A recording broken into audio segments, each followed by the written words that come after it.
Welcome back to the Scum and Villainy Report, where we dive deep into the hypocrisy and misinformation circulating in today's political landscape. Today we're discussing the latest deception from Kamala Harris's campaign, specifically regarding Donald Trump's economic policies. We'll also touch on the larger picture, China's looming collapse, and what it means for the future of American jobs. So let's start with Kamala's new talking point. My opponent, on the other hand, his plan is to do what he has done before, which is to provide a tax cut for billionaires and big corporations, which will result in $5 trillion to America's deficit. My opponent has a plan that I call the Trump's sales tax, which would be a 20% tax on everyday goods that you rely on to get through the month. As you can see, during the debate, she claimed Trump's policies would result in a 20% tax hike on everyday goods, labeling it the Trump sales tax. Her team is trying to convince you that Trump's trade proposals, specifically tariffs on foreign goods, would raise your cost of living by $4,000 a year. But let's be clear. This is a manipulation of Trump's actual plan to bring manufacturing jobs back to America by penalizing companies that outsource jobs to countries like China. Just to follow up on that, you said penalize companies who ship jobs overseas. So your tariff policy would only apply to those companies who are shipping jobs overseas? Well, almost by definition, Margaret, when you apply a tariff, what you're really doing is applying a penalty to somebody who manufactures or makes something overseas.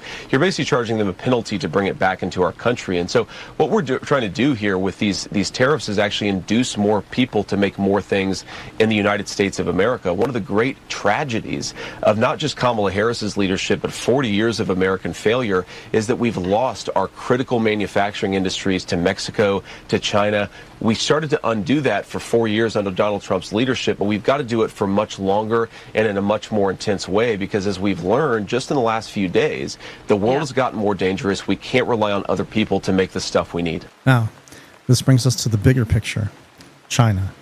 For decades, China has dominated the low-end manufacturing market, undercutting competitors worldwide, especially in Latin America, by offering cheap labor. This was the bedrock of globalization. The lowest cost producer wins. However, the world is shifting. China's competitive edge is fading, thanks to demographic collapse, too many retirees, and not enough young workers entering the workforce. China is losing its industrial dominance. China now has more people aged 60 to 75 than it does from 1 to 25. The workforce that once powered China's industrial rise is shrinking rapidly, and no amount of government subsidy can replace that. Their industrial might was built on cheap labor, but with fewer workers, that model is unsustainable.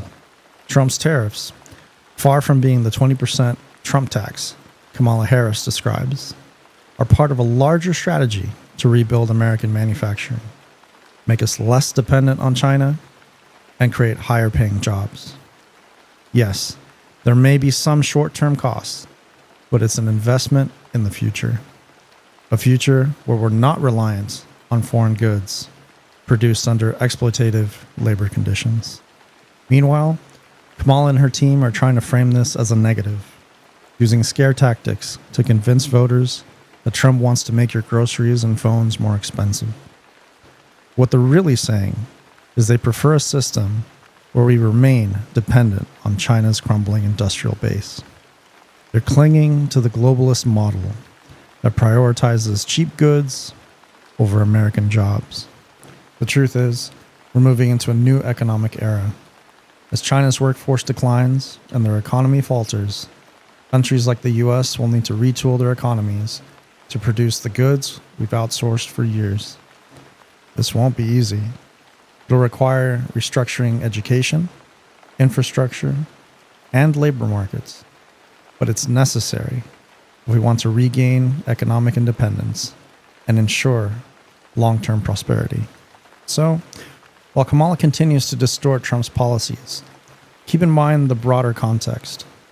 The old globalized model is breaking down, and those who fail to adapt will be left behind. Trump's plan may come with short-term costs, but it's designed to secure our economic future by investing in American workers and industries. That's it for today. Thanks for tuning in. If you found this video insightful, don't forget to like and subscribe, and I'll see you on the next one.